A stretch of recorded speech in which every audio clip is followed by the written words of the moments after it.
O doce sono da alma. O Devasha é tradicionalmente descrito como um estado de repouso absoluto.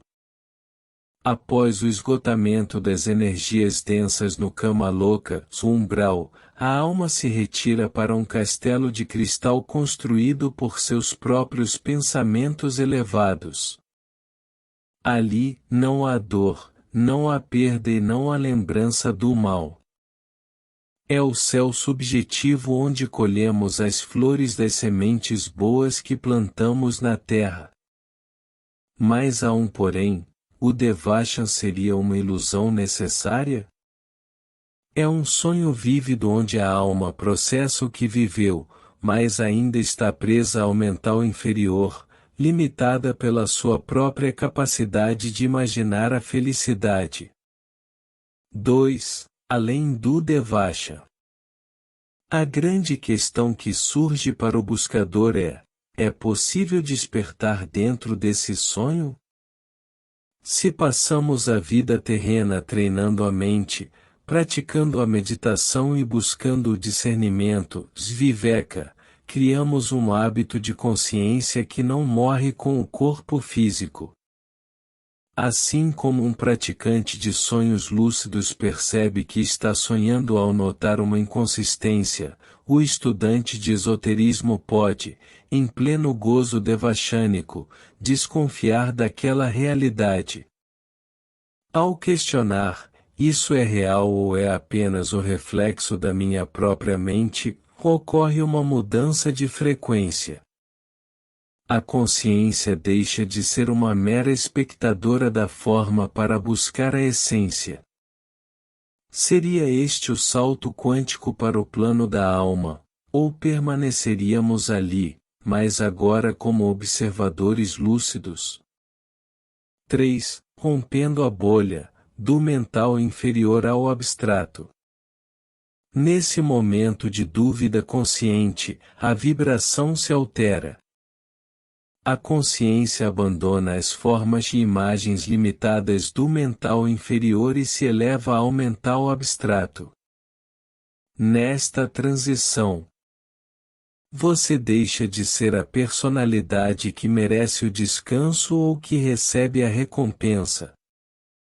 Você se torna o ego superior, a individualidade que observa e compreende o processo evolutivo.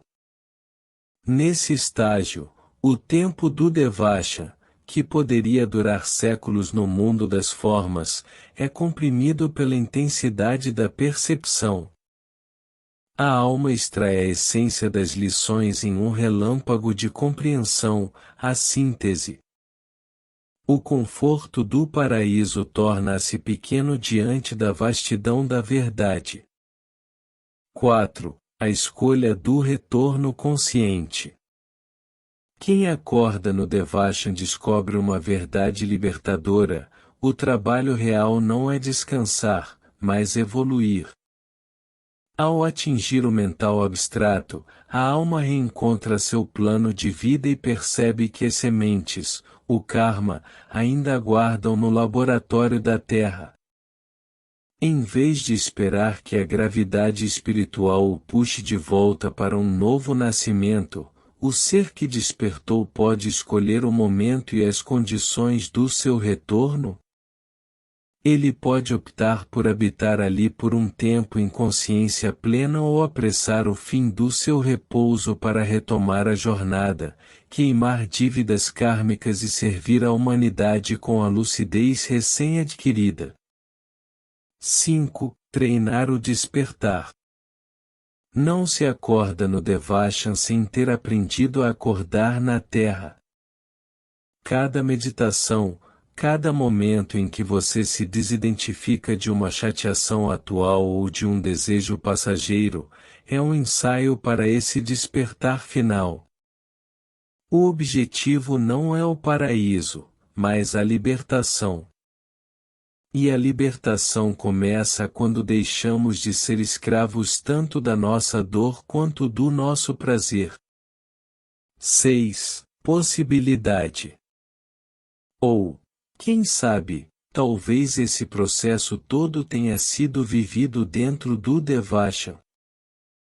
Este texto é uma reflexão baseada nos ensinamentos de Alfred Percy Sinet em sua obra O Budismo Esotérico, explorando as possibilidades da consciência pós-morte.